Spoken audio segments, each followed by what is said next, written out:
Thank you so much everyone for joining in. We'll wait for the other participants and we'll start in next 3-4 minutes.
Good morning everyone.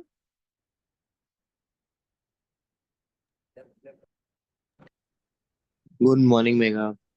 Good morning. So today we are going to discuss about the pre-program information webinar on IIM Lucknow Chief Operations Officer program, batch 6.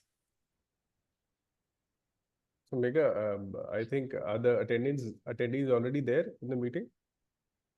Yes. All right, all right, Yes, attendees are there. all We right. can start, right? Go ahead.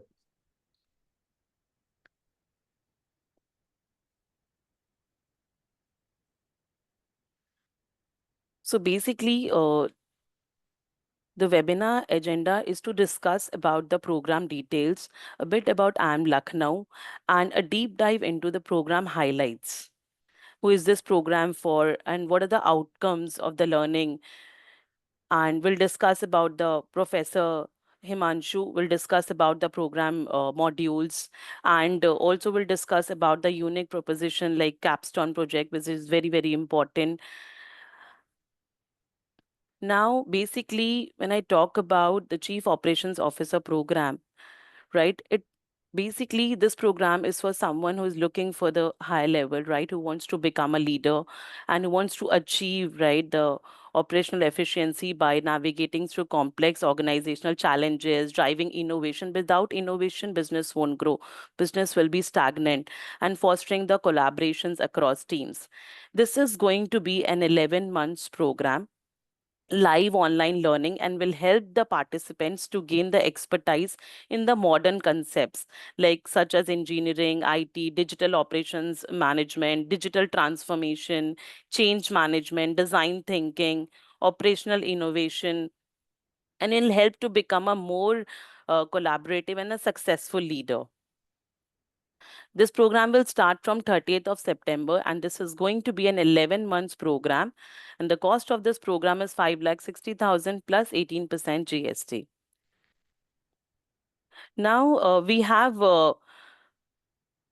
Himanshu Rathod with us, who's a professor who works in the domain of optimization, sustainability, innovation, and mechanism design, revenue management, game theory, and networks. And he is a Six Sigma Green Belt certified in the industrial engineer by background, and with and his understanding in the domain with the real life industry experience. He is with us today, Himanshu Rathod, and we have Dr. Suresh Jakar as well, who is an assistant professor and is currently holding the responsibility of chairman in operations management area at IIM Lucknow. He is teaching programs such as revenue management, dynamic pricing, game theory, and mechanism design, supply chain management. He has completed his MTech from IIT Delhi and PhD from IIT Roorkee. He has published more than 35 research papers, and he has conducted more than 100 training programs for executive from MNCs, PSUs, and bureaucrats. Now, now this is going to be an 11 months program, and classes are going to be conducted on every Saturday morning, 9 a.m. to 12 p.m. There'll be 5 days of campus immersion as well at IIM Lucknow. Food, accommodation, everything will be covered. Basically, this campus immersion will help with lot of networking and learning with the experienced peers, and face-to-face interaction with the program directors, the faculty, live online lectures with the top IIM Lucknow faculty. Capstone project will be guided by IIM Lucknow faculty in the campus as well. There'll be hands-on learning experience, and will practice sessions from the top technology industry leaders. You can also offer IIM Lucknow executive alumni status, which will help to build a lot of networking opportunities. Basically, this program is best suited for the senior professionals, business leaders who wants to move on to the higher level and want to excel, and of course to gain an exposure to the current market trend. Wants to reach to the COO level and wants to basically move on to the leadership role. Now we have Himanshu Rathor, who will discuss about the program details of the program, the modules of the program. All right. Thank you, Megha. Thank you. Couple of corrections. This program, first of all, let me see the panel. Let me see the Yeah. attendees. How many attendees do we have?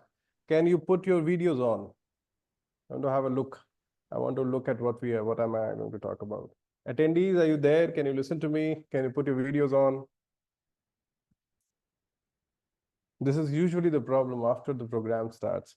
After a couple of sessions, we find that, especially in online sessions, putting the video off and then trying to listen to the lecture is something that we are accustomed to, but at least because of it, this happens to be our first interaction, it may not be our last and it may be our last depending upon what you choose to do, but regardless of that, I would want to have a face-to-face interaction before I start addressing the participants, the prospective participants who are likely to listen to what we've got to share.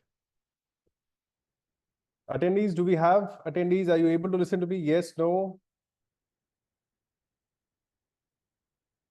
I think, can they unmute? I don't think they can unmute and say, they can only write, or they can unmute, Mega, what you say? Mega, just allow them, allow all of the attendees to unmute themselves. I hope they can.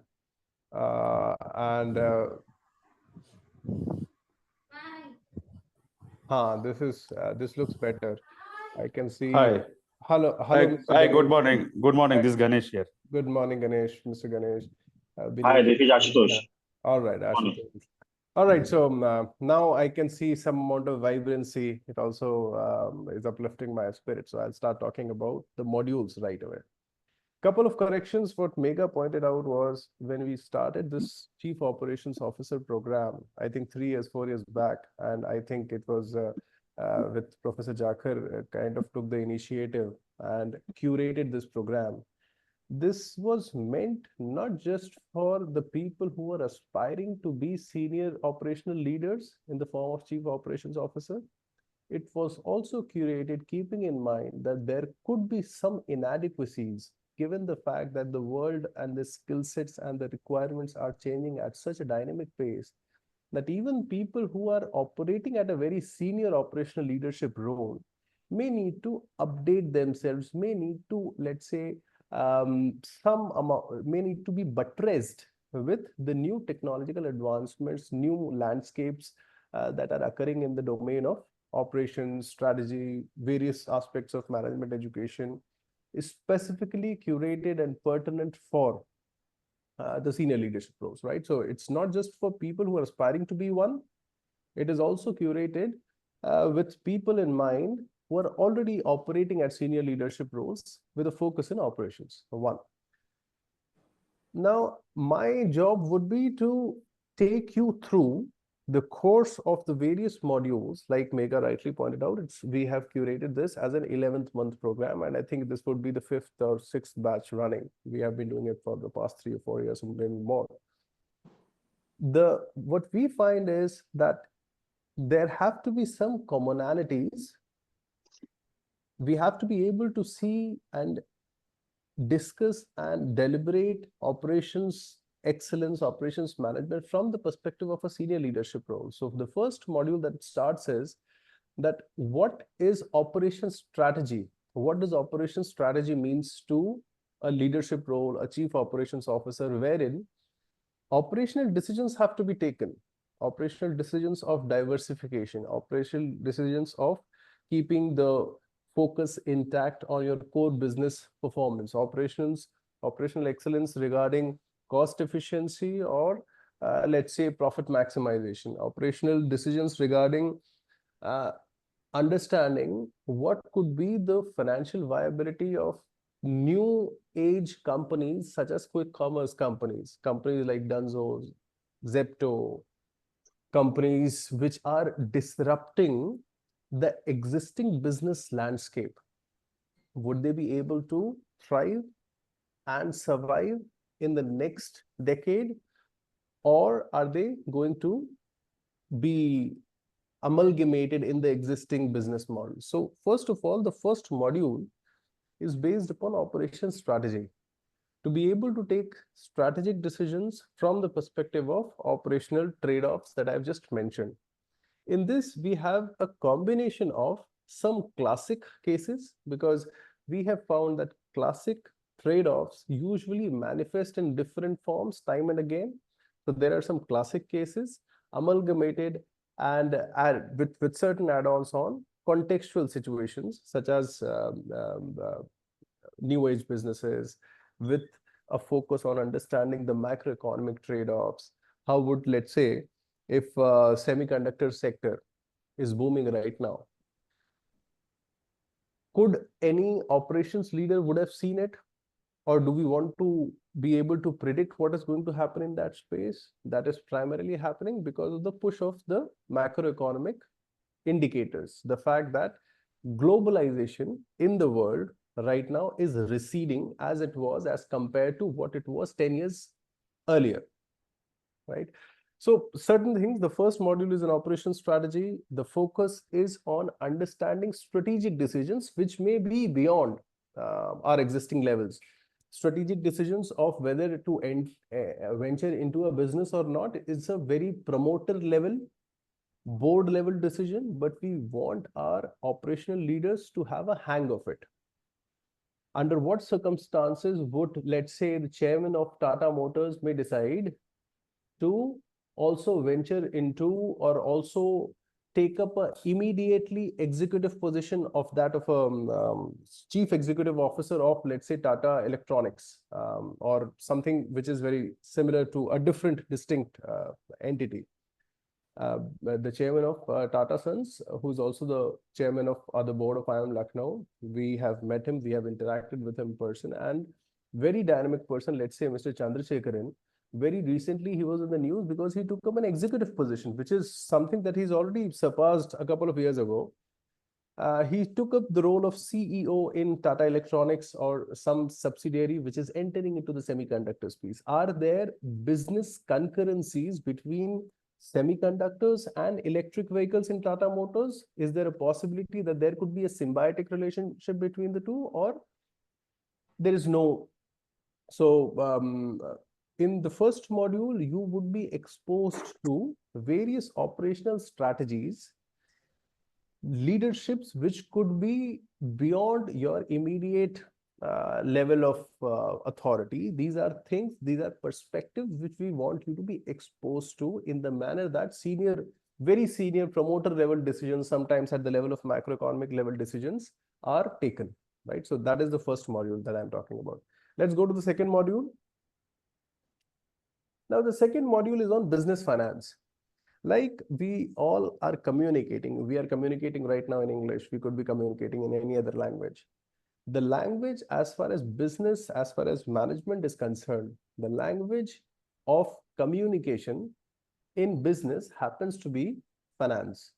So regardless of whether you are a chartered accountant, whether you are a CFA, chartered financial accountant or not, whether you happen to be a finance professional or not, it just becomes imperative for all senior level position leaders to be able to interpret the three financial statements, because those are the statements which you would use to interact with the board and with your shareholders now, so, or with anyone for that matter. If you have to undertake a decision, then that decision has to be vindicated on the basis of various financial ratios. Is it able to affect the top line financial performance of the company in the next quarter or not?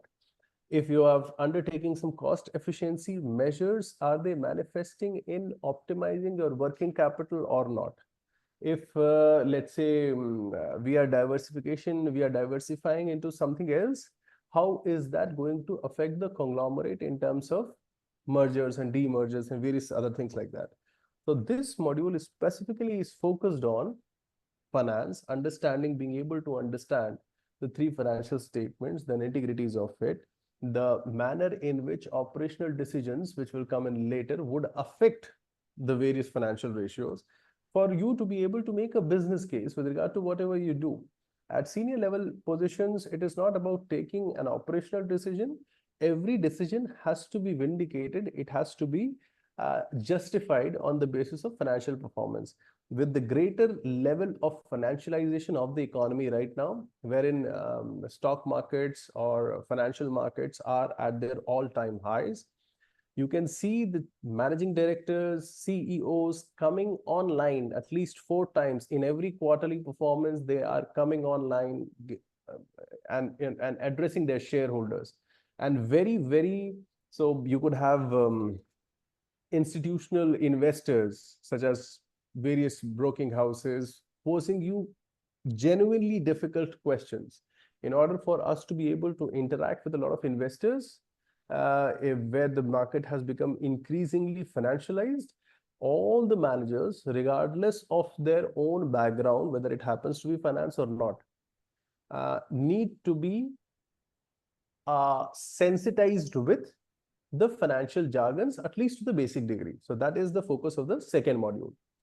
In the third module, this third module is focused on the fact that anything that you have to do when you rise up the ladder, it is more to do about managing people, leading people, rather than doing it yourself. So let's say if we are having a, we expect that the participants that we are having in this program, usually the ones that we've had and the ones that we would be having prospectively, are at a reasonably high level to have their own experts to aid their decision making. So I don't expect you to be able to make a P&L statement on your own. I just want you to be able to interpret a P&L statement given the fact that you have a chartered accountant working for you, right? The fact that you have to manage a lot of people rather than doing it yourself.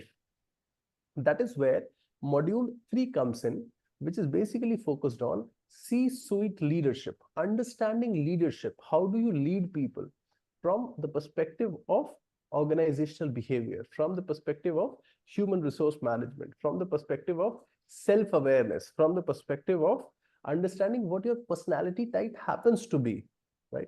So that is, so module 3 is more on the behavioral front. Module 3 is more on the front wherein you understand yourself and you understand your competencies in terms of dealing with people, whether you are an introvert person, whether you are an extrovert person, whether you are an assertive person, whether you are an introspective person, what are the qualities that come to your aid when you interact with people, and what are the things that you need to improve upon.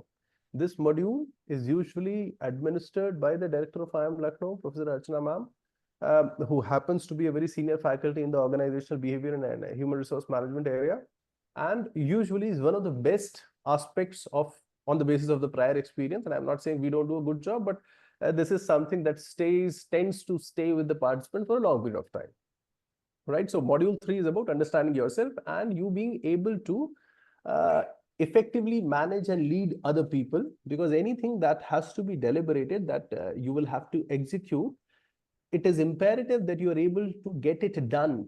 Otherwise, everything would not come to fruition, right? So next module, next module again was on strategic leadership. So the first module was on operation strategy. Moving on from operation strategy, this is more generic in nature. This is the world wherein we don't just understand operational trade-offs, we see generic, more corporate level strategic frameworks. How does McKinsey, how does Bain, BCG, how does these consulting firms look at businesses? So that is the aspect that would again come in module 4. In module 5, we understand that now until module 4, you have been exposed to strategies, you have been exposed to finance as a language, you have been exposed to organizational behavior and human resource management. Now we expect that you have been sensitized with a lot of things that have been existing right now. But we understand that there is a scope for betterment. We understand that maybe some things that we would be discussing today may not be applicable tomorrow, because if I remember, I come from an era, and that's not very long back, wherein all supply chains were discussed from a global perspective.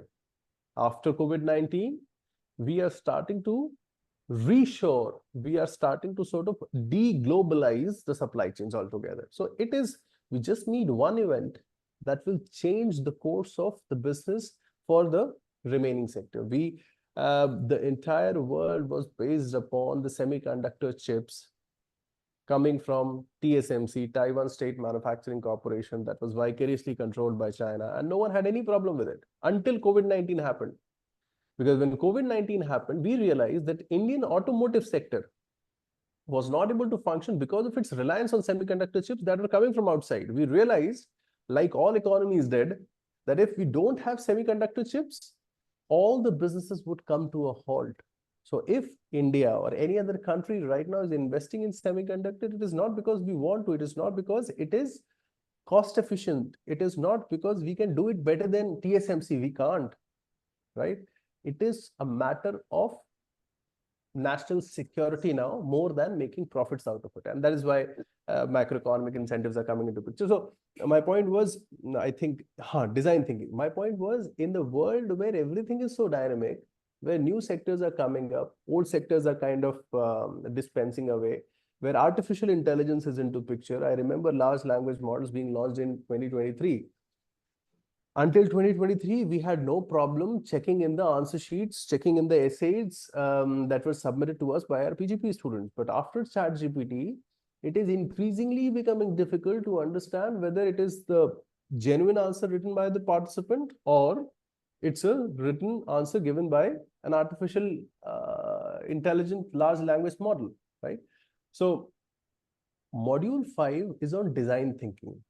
For you to be able to think out of the box, to be able to come up with novel solutions, and to primarily instill in you a quest for knowledge, a quest for being able to understand, configure, assimilate new forms of learning.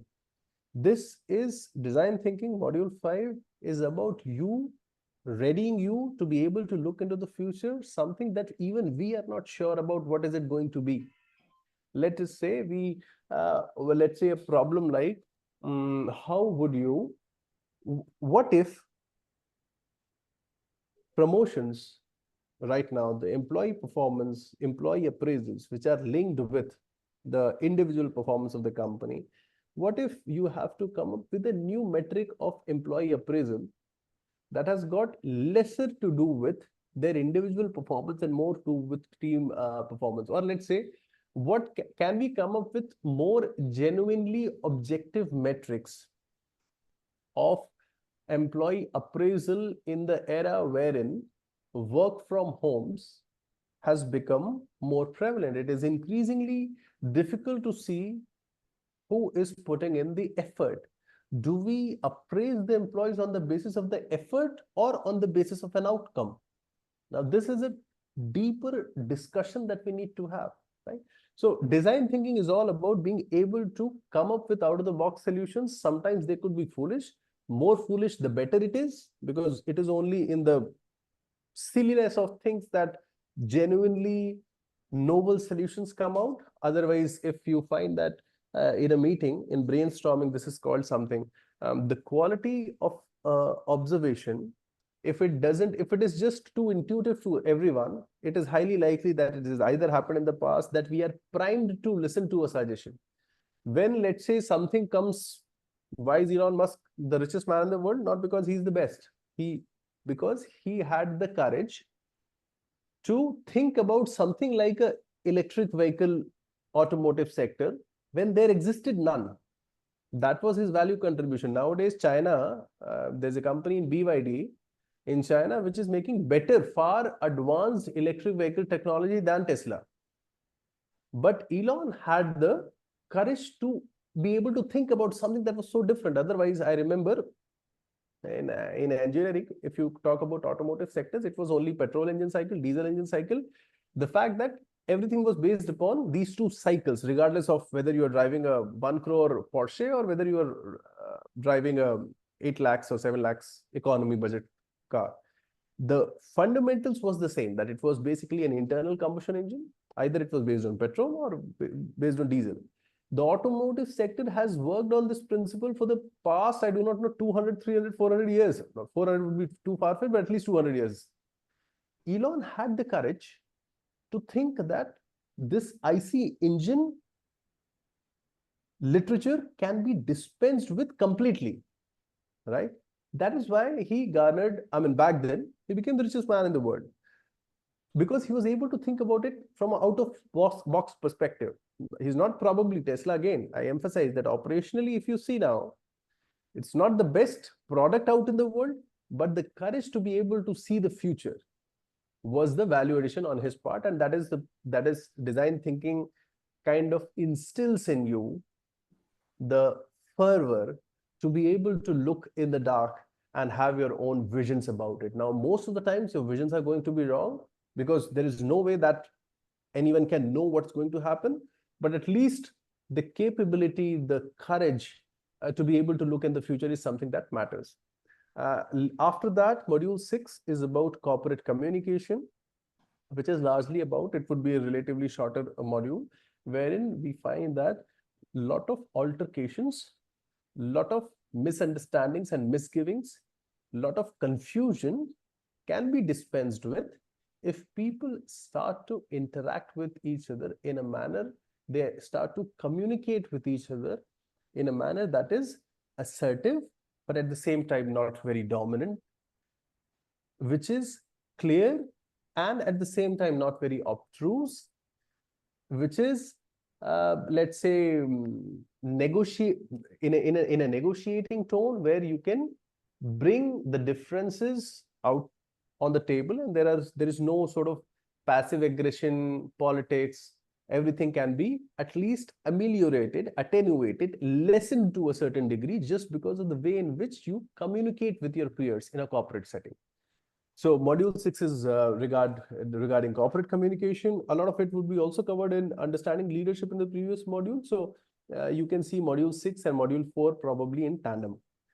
Module 7 is with regard to introducing you to the latest advancements that are happening, new technologies that are coming, right? It could be dynamic pricing, it could be blockchain technology, it could be artificial intelligence, it could be revenue management. What is the debate that is prevalent right now? What is the industry looking forward to, right? That is what module 7 is all about. Usually we call industry experts for module 7, right?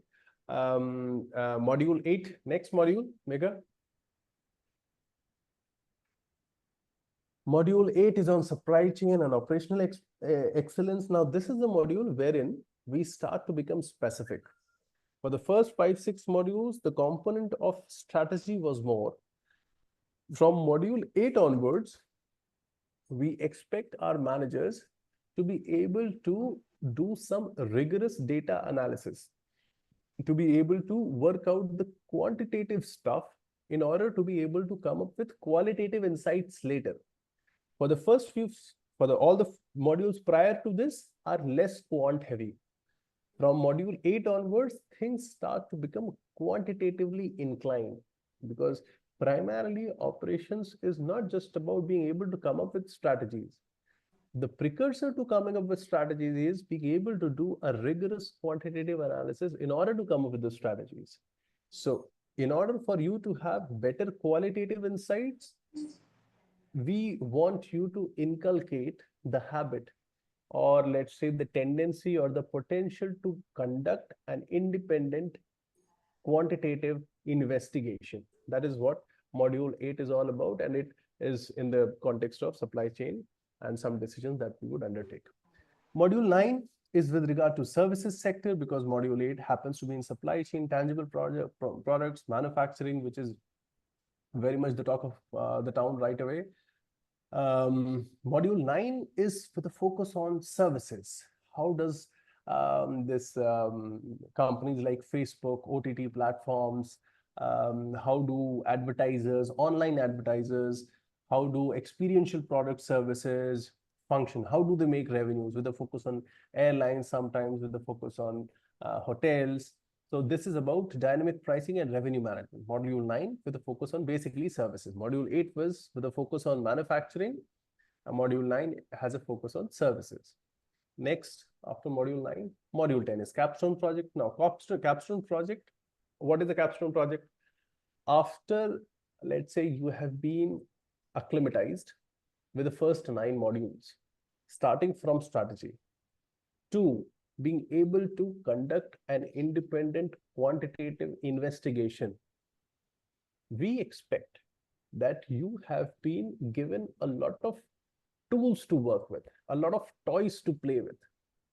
Now we expect that all the participants who are there in the program should first of all form teams to communicate amongst themselves and understand how does power dynamics works, form your own teams, then come up with a common agenda, That agenda could be an industry problem that you all think is pertinent in your own respective sectors, or it could be something that you're just curious to know about.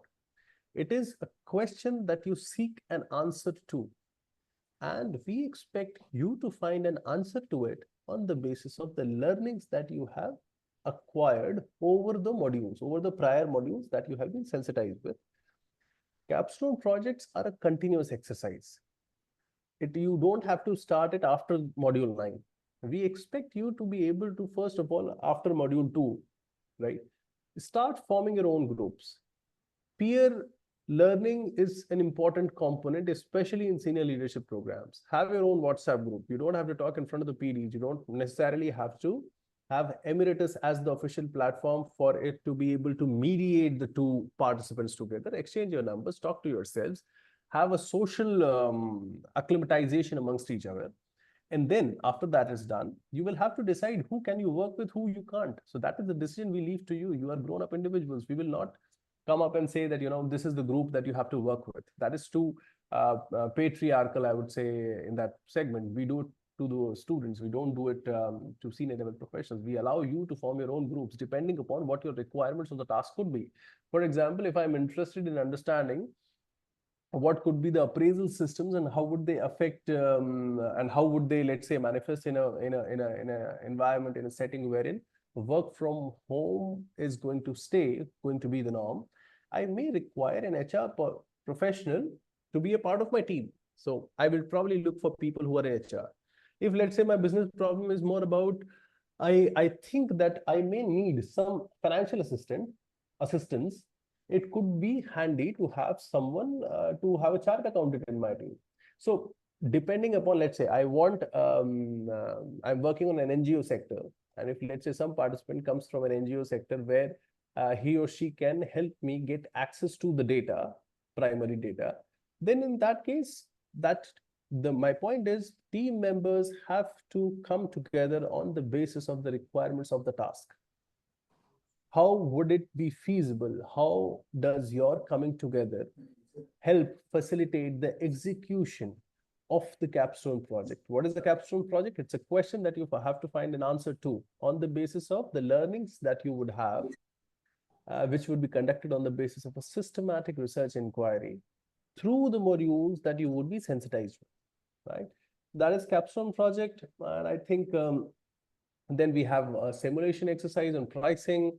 And so everything, all these things, simulation on pricing would be conducted by Professor Jakar himself. He's established authority in revenue management and dynamic pricing. The next one, so I and Professor Jakar collectively would take up these modules. All right, next. So I'll stop here.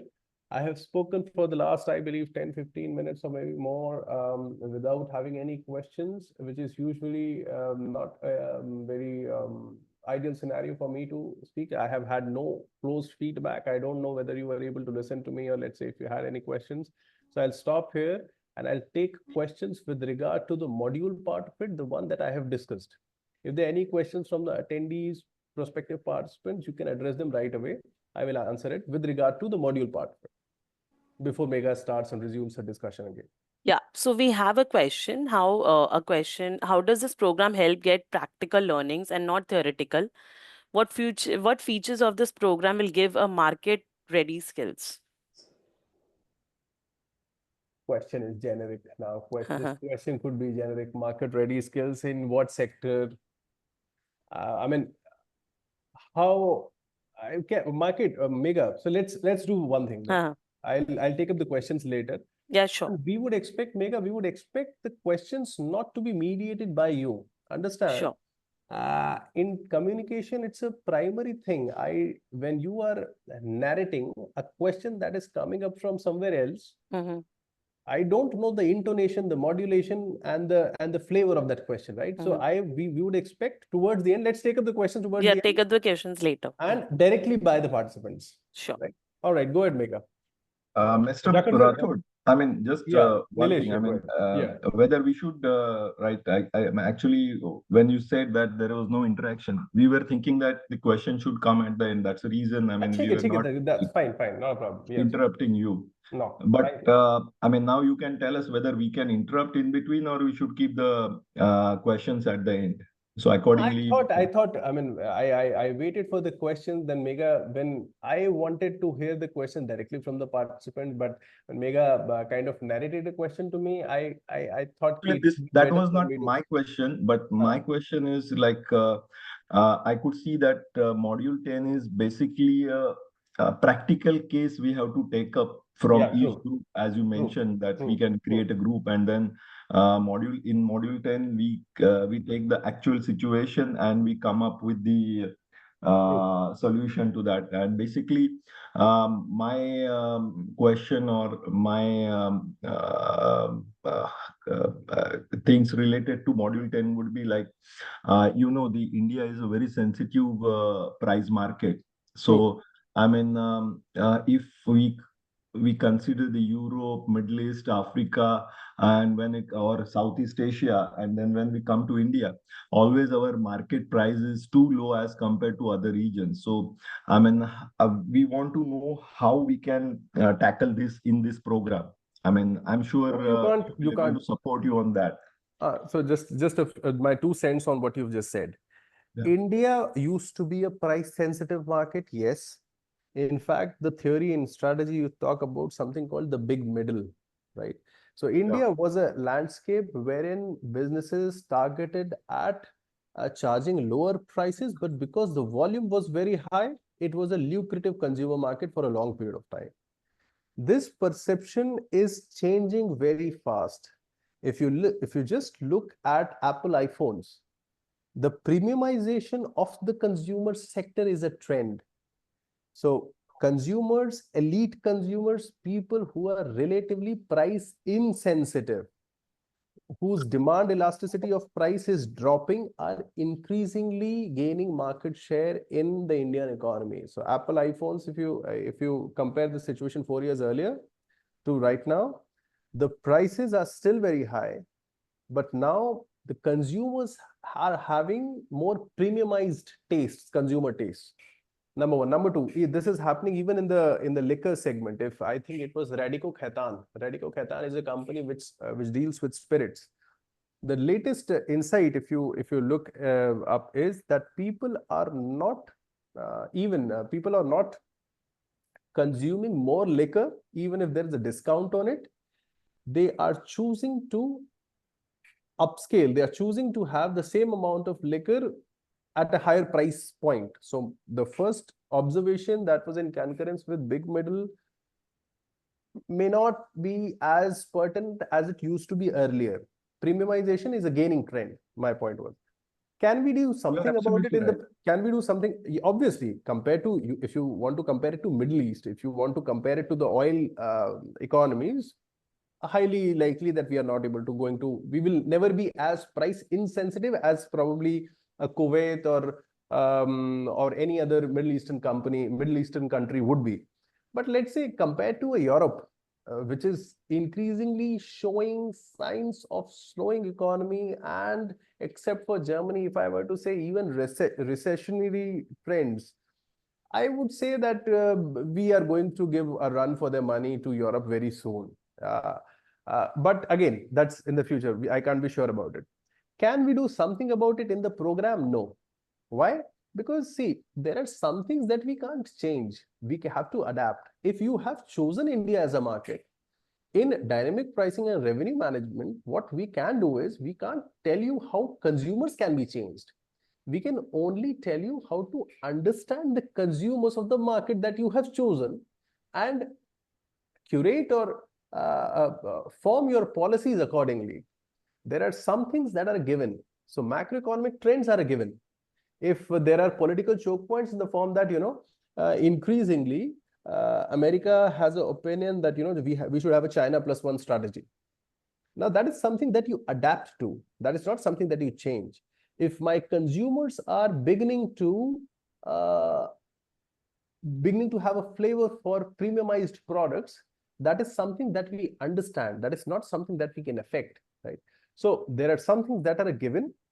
Either the business adapts to it and forms policies accordingly, or let's say takes a different call on it, depending upon what we can. We also need to understand the limitations. It is just because we happen to be, there's not everything that a business, or let's say for that matter, we can affect. We would want at IIM Lucknow in schools, in management educations, in higher institutions, we are realizing, let me share my pain point. We are realizing that, and we have Jakar sir with us, he's the PGP chairperson.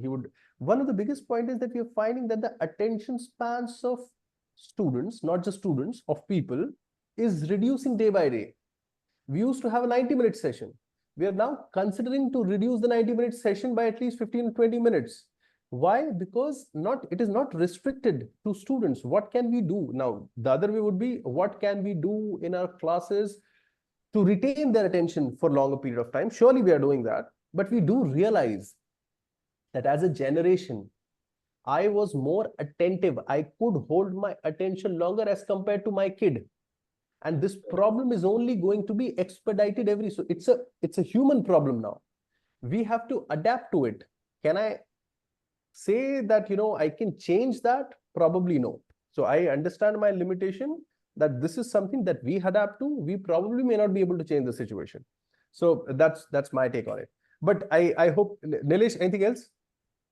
I mean, what you said is perfectly suits when it comes to consumer products, but I'm talking about the industrial products. The industrial product also, if you compare the market price as compared to other world, I mean, the India market price is always the lowest one, and this is not for my company. It is for all the MNCs who are operating in India. So, right. I mean, we want to have something take away from this course, that how we can adapt to this pricing, or how we can best come closer to the pricing, which should not be too low, but something where a company also can earn the profit. Because there are some companies, I mean, they are closing the operations in India nowadays and then going back, because they don't see the what we call as the potential is there, but I mean, if you are earning a very small margin, then you cannot sustain in the business for a long time. So this is what happening. So I wanted to know how we can tackle this situation, maybe later when we really join the course. So pricing with regard to industrial products is a question that I will take up towards the end. Would that be fine? That's perfect. That's perfect. All right. Thanks. Megha, please continue. We'll Sure. take up the question at the end. Yeah. Sure. So now, this IIM Lucknow Executive Alumni Benefits. So someone who is opting for the IIM Lucknow Alumni Benefits will get an access to thousands of members in the portal, will get a lifelong access to a network of IIM Lucknow Executive Alumni, will get an access to the IIM Lucknow campus library on-site access. And if you opt for any other program in future, you'll get a 10% discount in the fee for any additional program at IIM Lucknow. And if there are any group, you'll get 10% group discount on the fees for the reference of the participants. So basically, this alumni status will help you with lot of networking opportunities for lifelong. Now, on the completion of the program, you will get a certificate from IIM Lucknow. Basically, the criteria is one should give 75% of attendance is mandatory, right? And the overall percentage of marks should be 50% and above. So basically, on the completion of the program, you'll get a certificate from IIM Lucknow that you have successfully completed Chief Operations Officer program from IIM Lucknow, which will definitely help you in future. Because IIM itself, it's a, when IIM tag gets added into your CV, it has a lot of weightage. If you apply in any company, if you want to start something of your own as well, you get lot of networking. So definitely IIM Lucknow certificate helps us a lot in future. Ma'am, just question. This is No. like sort of a master's in business management program, or it is what certificate will say? I would want to answer that. Please, sir. It is a certification program. It is not a degree program. It is not masters in business. It is not PGDM. So there is a difference. Certification is a different thing. Degrees are or even online degrees, those have to be allocated by the institutes, by the vested power in the institutions, by the IIM Act. We do it for a few programs, like our regular PGP program. Most of the online programs, such as the one that you have sat for, and let's say any IIM Ahmedabad or Bangalore, these are certification programs, mind you. We can give certificates to 100 participants or 50 participants or 200 participants. That is depending upon, that's not regulated. Masters or the degree programs are regulated. Their admissions, the intake, and the number of degrees that any institution, Ahmedabad, Bangalore, Calcutta, Lucknow, Kozhikode, Indore, that's a regulated thing. So that is a different, this is a certification program, it is not a degree program. I want to make it very clear just at the very outset. Like all such programs are, regardless of the institute. Okay, perfect. Thanks. Now we'll take the questions. Yeah. So Any questions? I've already taken Nilesh's question, but all right. Any other question? Is there anyone Hello, else? Anyone Professor. has? Yeah, Professor. This is Ayush Nitin. I come from IT services industry, and when you were talking about the work from home environment, my industry has been disrupted in last 5 years because of COVID, and then companies cutting costs, right? I wanted to understand, do you also cover some sort of frameworks which help us get to the most optimal operational model for new work from home environments? See, Ayush, I don't know for sure if we cover, because of the all 120 hours that we have promised, I would only be taking, let's say, 18-20 hours. Other professors, other faculty members would come in, and the way it is that their content is their domain. I don't know for a fact if we covered something already related to specifically work from home or not. But because it happens to be a pertinent topic, I saw work from home becoming a trend, and now I think that even in IT, that trend is reversing. So I do have my opinions on it, but because I am not a faculty in, let's say, organizational behavior or HR, I don't cover that. I don't discuss it with my class. I have opinions on it, but I don't do that. Is it done or not would be depended by, it is dependent on the faculty who is administering that module. I can't say for sure if we discuss work from home or not specifically. But yes, I have seen work from home being a case in point in Capstone Project presentation. So that is where I kind of picked it up, because people were generally curious about understanding how would that figure out. Do we discuss it in our modules? I don't know for sure. Sure. Thanks, Professor. And I want to share it with you. All the modules, I have explained it to you from a very aggregate perspective.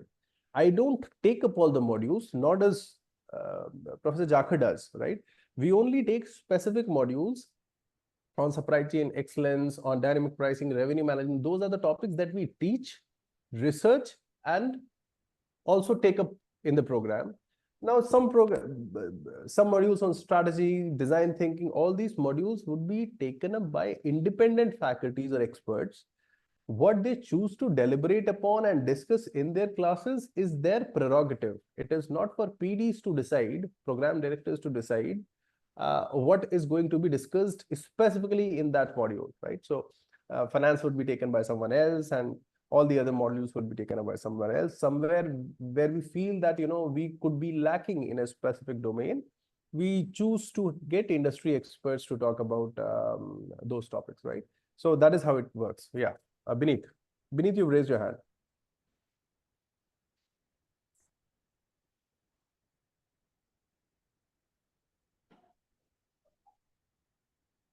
Someone, Anish, you raised your hand. Someone has raised your hand. Anish. Yes. Anish.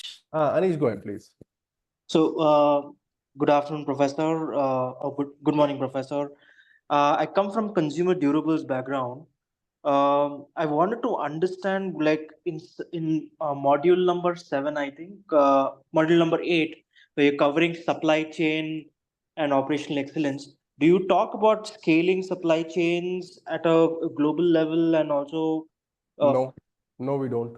We don't. In supply chain operational excellence, we don't talk about scaling the business to a global level. We do talk about a business specifically, because that is a module I take, and I can talk in more detail about it.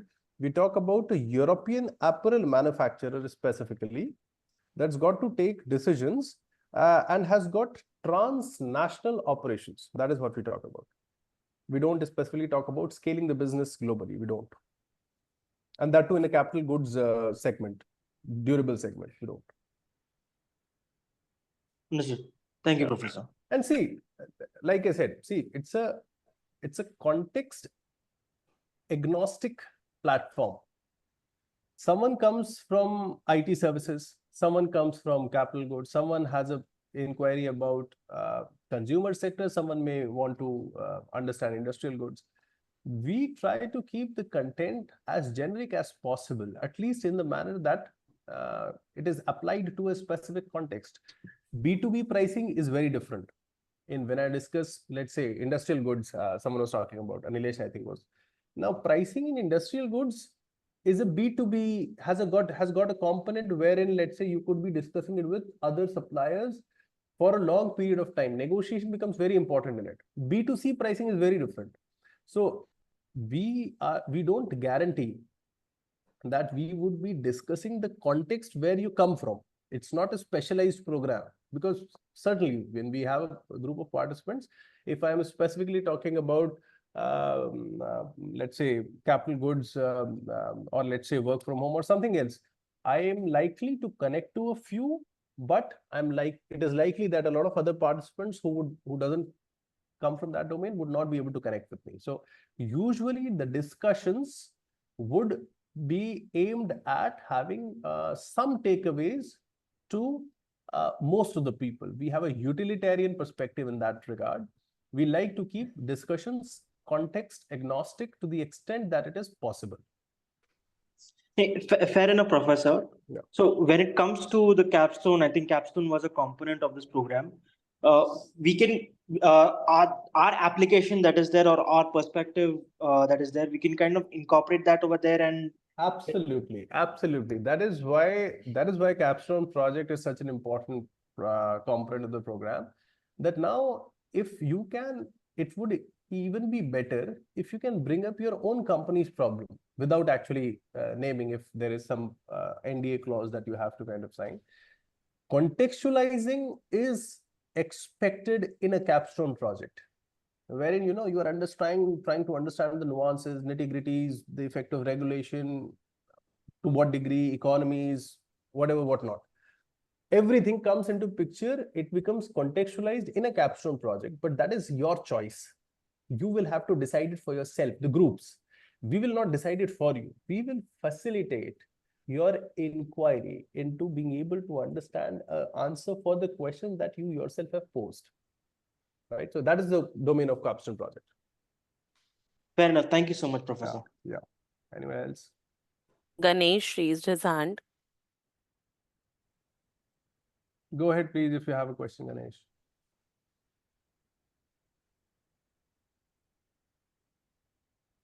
Otherwise, we can take up Nilesh. Nilesh, are you there? Nilesh? Yes, I'm here. Yeah, so let's discuss your part of the problem. Yeah, please. Consumer services was something that I focused at. Industrial products. Tell me the industrial products. Tell me the company that you come from. Which industrial product are you talking about? We are basically in the gas business. We supply the devices for measuring the natural gas for the custody measurement. LNG, liquefied natural gas, or what? Yes. Right. Now that sector, if you, let's say, you make equipments to measure the gas, that is what you do, right? And you want to understand the pricing of it. Correct. In industrial components, let's say I'm talking about an automotive OEM.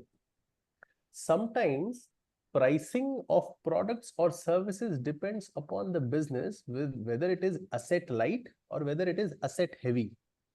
If the marginal cost, so let's say automotive OEM like Tata Motors, right? Now, if the raw materials, the cost of labor, all things included, it's a very asset heavy business, right? If I've come up with a product, a car, how do I price the car? Sometimes the appropriate strategy when asset heavy businesses could be something like in Tata Motors, something like in Coal India could be that cost plus some amount of margin that will at least give me some incentive return on invested on my invested capital. Cost plus fixed margin. This is going to be my strategy. Now, if let's say my competitor is able to incur lesser costs and deliver the same product, then there is nothing stopping in the fact that that competitor may wipe me out from the market. So it could be better. What is Indigo doing right now? Indigo has 57% share of the aviation market. What is it? What is it doing that SpiceJet, Vistara, anyone else is not able to come close to it? Because it gives you the lesser fare, and the product is homogenized. I don't care whether I go from Lucknow to Delhi in Indigo or SpiceJet or let's say Vistara to a certain degree, as long as I get there on time and the prices are comparable. Indigo, because of cost efficiency, is able to reign in the market like anything. So that is a monopolistic market. It is monopolistic because of its ability to reduce the costs to a significant extent. That usually plays a very important role in asset-heavy businesses. Now I'm talking about asset-light businesses. What is asset-light business? Nike. And a pair of Air Jordans, right, sell for more than 1 lakh. Shoes hote hai, Air Jordans, right? They sell for more than 1 lakh, right? The cost of making that product, it's made in Bangladesh. It used to be, at least before this regime toppled, used to be made in Bangladesh. The cost is not even 5% of the cost of the price of the product that they charge from you. The price is largely because of the brand endorsements and the intangible experiential value that they have built because of the brand, right? In that situation, pricing is very different. They can afford to reduce the price. So in that situation, the pricing is usually called reference pricing. My point is industrial products. If, first of all, you are operating in a regulated space, there are few players. If you talk about natural gas, if you talk about oil, it's a regulated space. If you have to sell something to, let's say, LNG company would be, let's say,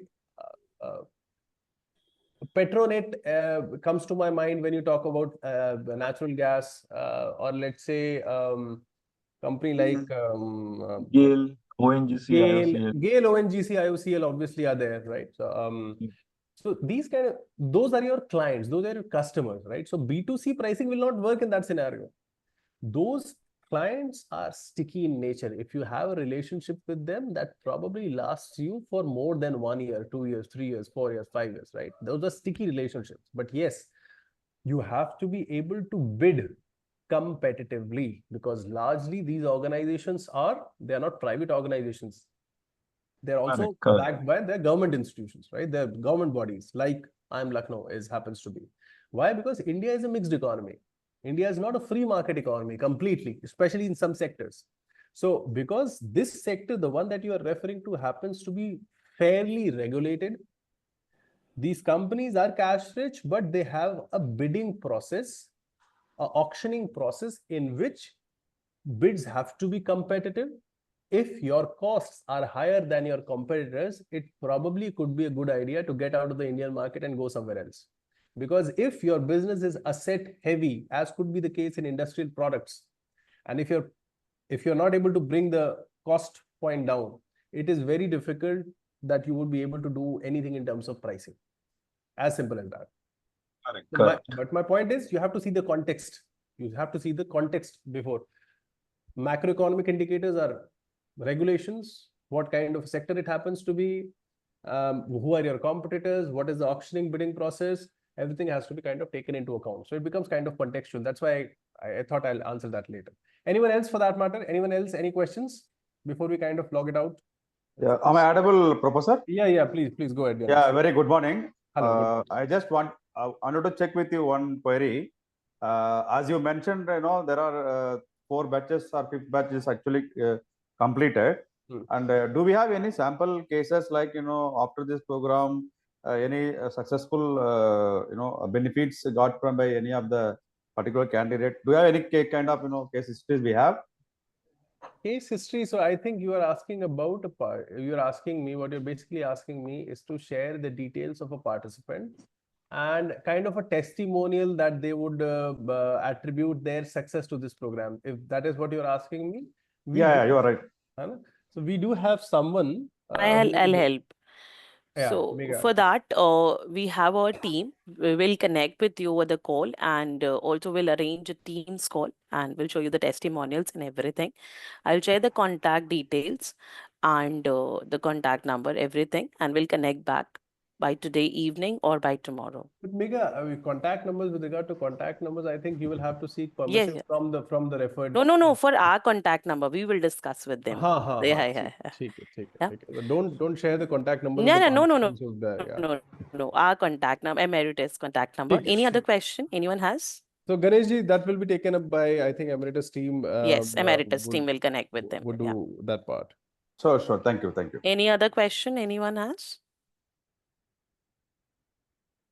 Okay. Oh, I don't think so. Thanks. All right, then I think Now, we can call it a day today. Yeah. So now when I talk about Emeritus, how Emeritus is, so Emeritus is basically, it's 12, we have 12 plus years of enhancing careers, and we have 55 plus university across the world. And right now we have 450 plus programs, and we are in 160 learning countries, and we have 300 plus leading faculty, and we have 2.5 million learners globally. This is all about Emeritus. And to contact us, this is our contact number, right? You can call on this number, and we have our email ID as well. You can connect on this. Any other question anyone has? We can't see the number actually. Just a second.